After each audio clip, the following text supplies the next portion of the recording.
Introducing the all-new Speed Kits from Appion. The Speed Kit R and Speed Kit V are the newest advancement in fast recovery and evacuation. The Speed Kit R maximizes the performance of your recovery machine.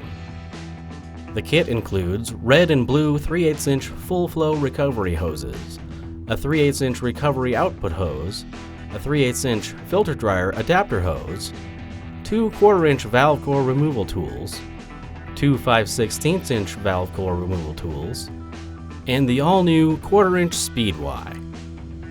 The Speed Y replaces the restrictive traditional gauge manifold set and reduces the total added line set for less refrigerant lost and a simpler setup.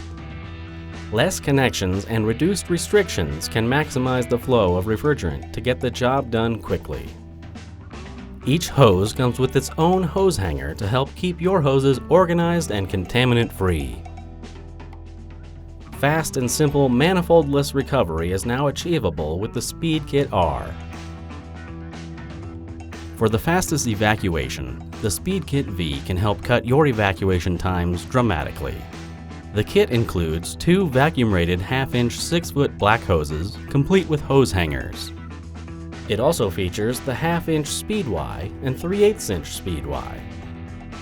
4 VCRTs give you control of the systems regardless of the port size. The Speed Kit V can double your pump's hose capacity and help you evacuate a system faster than ever before. Contact your preferred local distributor to order today.